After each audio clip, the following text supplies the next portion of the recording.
அனைவருக்கும் கோபிநாத்தின் அன்பு வணக்கங்கள் நண்பர்களே. இந்த வீடியோவை முழுமையாக பார்த்துட்டு மறக்காமல் லைக் பண்ணிட்டு உங்கள் நண்பர்களோட பகிர்ந்துக்குங்க.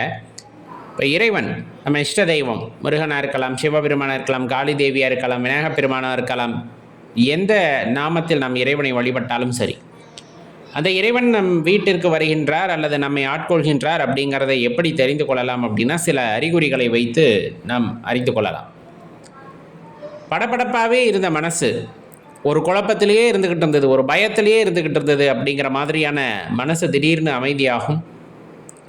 அந்த அமைதிக்கு பிறகு பார்த்திங்கன்னா, இனம் புரியாத மகிழ்ச்சி அப்படிங்கிறது மனதில் உண்டாக ஆரம்பிக்கும்.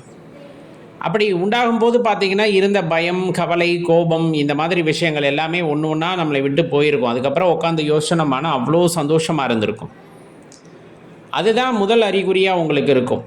அடுத்து நிறைய ஆன்மீக பெரியவர்களுடைய தொடர்பு அப்படிங்கிறது உங்களுக்கு கிடச்சிருக்கும். முருகனை பற்றியோ சிவபெருமானை பற்றியோ நம்ம இஷ்ட தெய்வம் இருக்கிறார்கள் அல்லவா, அவர்களை பற்றி பேசக்கூடியவர்களின் நட்பு நமக்கு கிடைத்திருக்கும். அந்த நட்பின் விளைவாக நாம் அந்த இறைவனை பற்றி நிறைய விஷயங்களை கற்றுக்கொள்வதற்கும் தெரிந்து கொள்வதற்கும் அவையெல்லாம் நம்மளுக்கு உறுதுணையாக இருந்திருக்கும்.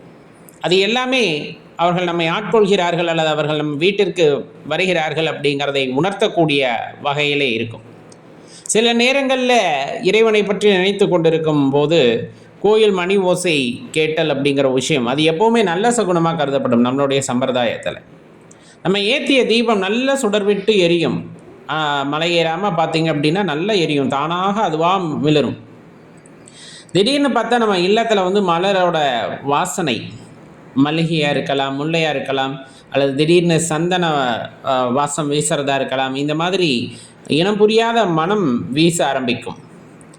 அப்படியெல்லாம் இருக்கும்போது அந்த இறைவனுடைய இருப்பை அவ்விடத்திலே நாம் உணர்ந்து கொள்ள முடியும். திடீர்னு பார்த்திங்கன்னா, நம்ம எந்த முயற்சியுமே செய்யாமல் தெய்வத்தினுடைய ஞாபகம், முருகப்பெருமானுடைய ஞாபகம், அவருடைய மந்திரங்கள் அல்லது பாடல்கள், நம்ம இதுக்கு முன்னாடி எப்பயோ படிச்சிருப்போம், அந்த பாடல்கள் திடீர்னு ஞாபகத்துக்கு வரும்.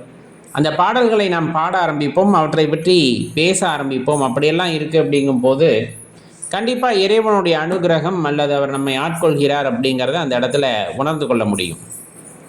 இன்னும் ஆன்மீக அனுபவங்கள் நிறைய கிடைக்கக்கூடும். எம்பெருமானே கனவுல நம்மை ஆசீர்வதிப்பதாக நம்மால் உணர முடியும். சிவபெருமானே வந்தார் அப்படிம்பாங்க, முருகப்பெருமானே வந்து ஆசீர்வதித்தார் அப்படிம்பாங்க.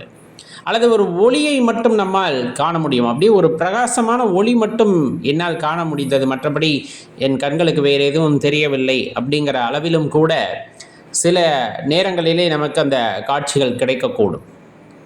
அல்லது நாம் குருவாக ஏற்றுக்கொண்டவர்கள், கடவுள், முனிவர்கள் அல்லது சித்தர்கள் நம்ம கனவுல வருகை தந்து நம்ம வீட்டில் அமர்வது போலவும் அல்லது நம்மை தொட்டு ஆசீர்வதிப்பது போலவும் நம் காதுகளிலே மந்திரங்களை சொல்வது போலவும் கனவுகள் வருகிறது அப்படின்னா அவர்கள் நம்மை ஆட்கொண்டு இருக்கிறார்கள் அப்படிங்கிறத தெளிவாக தெரிஞ்சுக்க முடியும். அந்த நாளில் சில விஷயங்களை நம்ம நினைப்போம், அல்லது கடுமையான வேண்டுதலாம் வச்சுருப்போம், இதுக்கு முன்னாடி ஒன்றுமே நடந்திருக்காது. ஆனால் இப்போல்லாம் அப்படி இல்லை. நம்ம பிரார்த்தனை செஞ்சோம் அப்படின்னா அது உடனே நடக்கும்.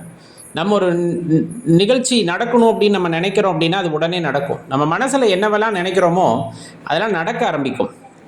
சில நேரங்களில் பின்னாடி என்ன நடக்க போகுது அப்படிங்கிறது கூட நமக்கு ஒரு சில அறிகுறிகளாக முன்னாடியே தெரிந்துவிடும். இது எல்லாமே அந்த அதிர்ஷ்டம் வரப்போவதை அல்லது இறைவன் வீட்டுக்கு வந்து விட்டார் அப்படிங்கிறத உணர்த்தக்கூடிய அறிகுறிகள் தான்.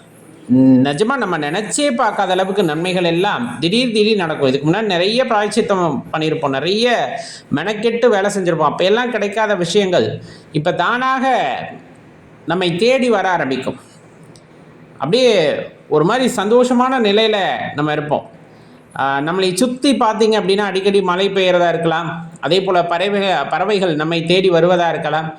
சின்ன சின்ன பறவை, பட்டாம்பூச்சி இதெல்லாம் நம்மை தேடி வரும். அந்த உயிரினங்கள் எல்லாம் நம்மை ஒரு ஒரு இரையாற்றல் உள்ளவர் அப்படிங்கிறத உணர வைக்கக்கூடியலே வகையிலே அது நடந்து கொள்ளும்.